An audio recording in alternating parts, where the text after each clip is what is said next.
in the ramp I have. And I'm gonna paint that up, make it look better, and you'll see the difference. It's I'm gonna make it the same color as that door. And it's a nice warm day, so gonna have to get to it soon. And I also realize I have a bunch of stuff I have to move still, of course, and do that first, and we'll get to it. So I moved that stuff, but you can see all this junk's here. I gotta sweep this out, leaves, whatever, and make a clean place to work. Then I'll either get some cardboard or I'll get my edger so I don't get too much paint drip down on the sidewalk. Make kind of a nice edge. So anyway, that's what I'm going to try to do. So far so good. It's getting warm. The paint's going to dry quick today, so I got to get to it quickly. Okay, so I got a variety of items I'll need here. I may just use that dustpan as an edger, and can't hurt the dustpan too much, and it may keep the paint off the wall and stuff. So anyway, I'm gonna try that, and I'm gonna go get in my Tyvek suit so I don't get too much paint on myself.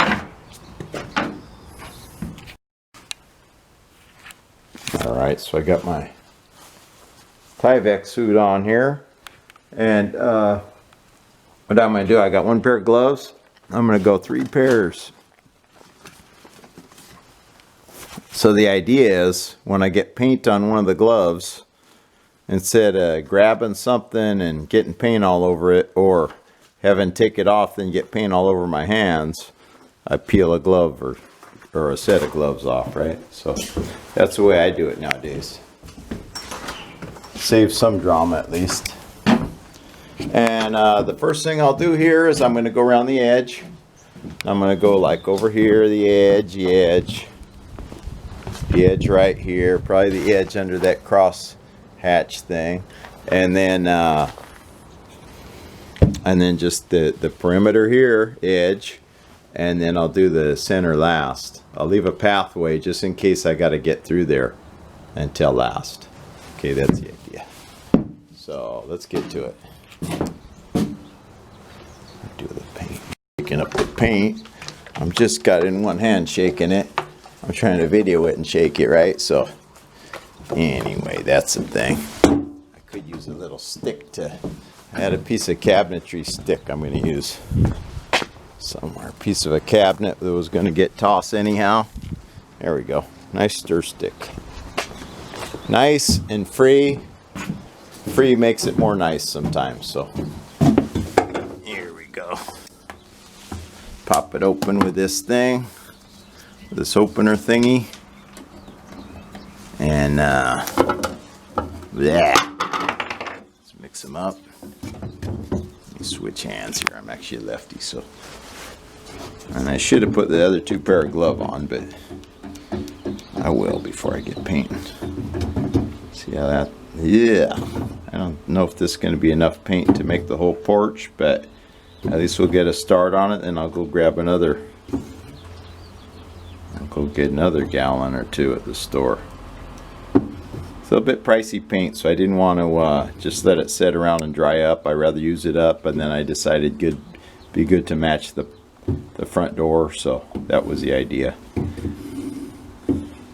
I could have bought less paint and ran out, like a quart or something, but I'd rather always have more than less. So I want to mention this. See now, keep the label clean, or if you don't write it down somewhere where you could find it, what kind of paint it is for when you want to paint again or you run out or whatever, keep the label clean. One or the other or both, just so you don't go back and get the wrong kind, wrong color or whatever. You can make that tint just like the one you just made because it's all computerized now, right? But not if you have the wrong number or wrong name for it, you know, then it doesn't work. We all do that sometimes, so it's something to think about. Putting this in here, getting right to it, and I think I'll just see. I got the Tyvek, so I can just wipe the glove off on the Tyvek for now. But I got this little raggedy brush I use for many things around here. I'm going to try it with that. And the dustpan up against the door, just for starters. Just as close as I can. I can always edge it in a little bit closer with a tiny brush later. No point in sweating it. It's just the porch. It's not like, I just don't want the paint on other things more than anything. Okay, the porch itself, kind of bulletproof. You ain't gonna hurt this floor any. So that's the thing. Just try to keep everything else from getting messed up while I paint. I can always edge in that other inch or whatever with a small brush later. Just so I get the basics here.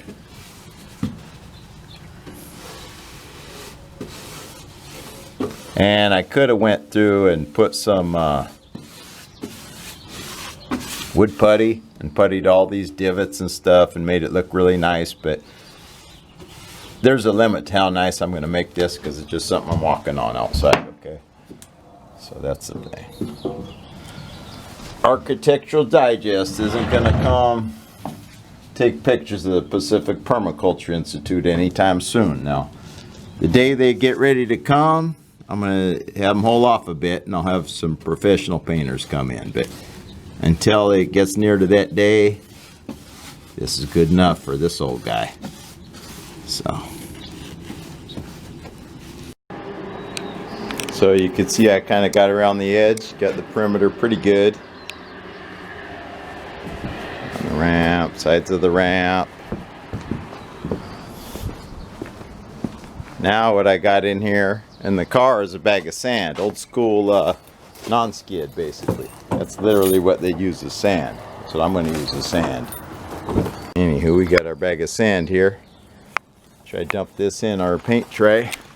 See what kind of mix we can get. Son of a gun's heavy, I'll give you that. And because I don't have a knife super handy, what I'm going to do is just break it open with this paint can opener thing, whatever you call it.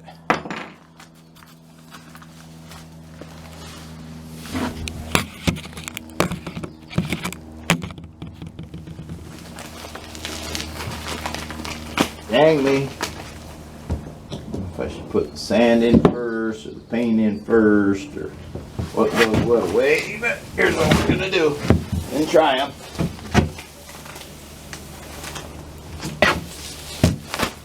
See how it works. There we got some sand in there, and mix them in. And definitely non-skid on that patch. It gets painted, huh? Get all that. So let's dump in some more liquid paint, basically. Mix them in. See what happens. I may need a lot more paint than I counted on needing, so. See how dry it is down there. Blech. Over the top. It's like it just puked up the side there. Oh well. Yeah. Yuckity yuck yuck. Anyway. More liquid to dilute it a little bit, right? That's the thing. Keep that there so it's easy to dump more paint out later maybe. Let it settle into that corner. And here we go. This is old school non-skid, folks. This is how you used to paint non-skid. Put sand in. That's what makes it so where it's not so slippery. Somewhere along the line I learned this from my dad. And I'm not saying he was a painter, paint contractor or anything like that, but he knew some tricks to life. And we're using it on his former house. Him and Mom's former house. Type of thing. So let's get at it and I'll get back to you. Decided to try this with Le Royer. See what happens. No roller. I don't know how well it's going to apply with the sand and all that, but give it a shot. Life is an experiment many times, so you just keep trying things, see what happens, and adjust from there. Now, as it turns out, the roller's doing okay, but it's not filling in these divots. Okay, so fill in the little pock marks, divots, whatever you want to call them, with a smaller brush. That's probably what you want to do. Maybe you want to do that first. I didn't, so this is the way I'm doing it. Alright, you do it first or you got to do it later. So, in the old divot, any kind of a holiday. For those who don't know, holiday is a bare spot in paint when you're painting. So, a lot of holidays here.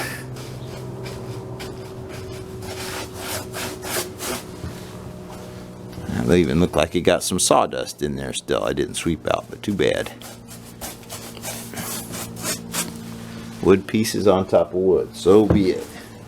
Hurting nobody.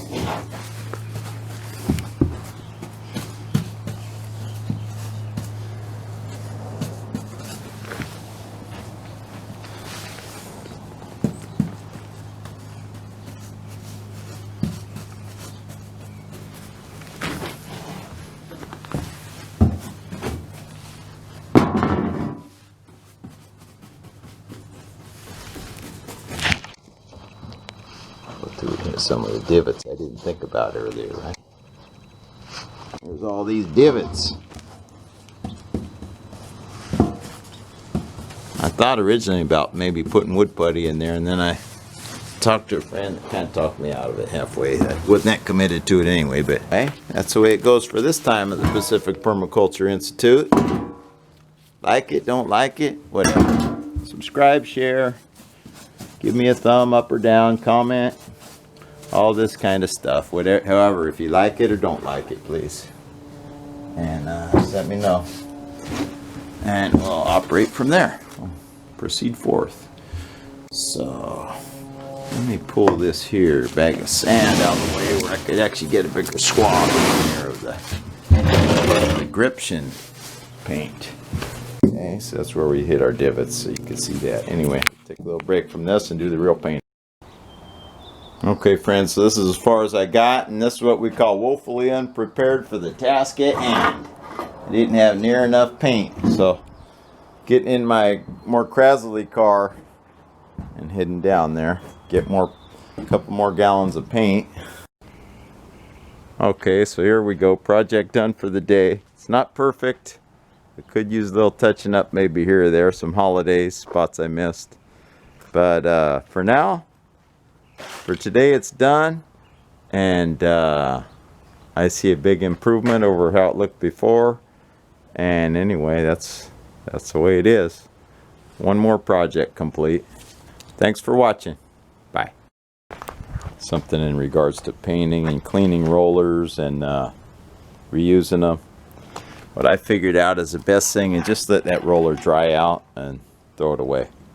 Either maybe the package that the rollers came in or something like that. Some old package that you want to throw away anyway. Don't buy a bag to throw it away in it. And just let it kind of dry out the best you can. And then throw it away so somebody else don't have to get paint on them. When they're, whoever works for the garbage company or whatever, right? So that's the thing. And but trying to reuse these, the quality's all different by the time you clean it.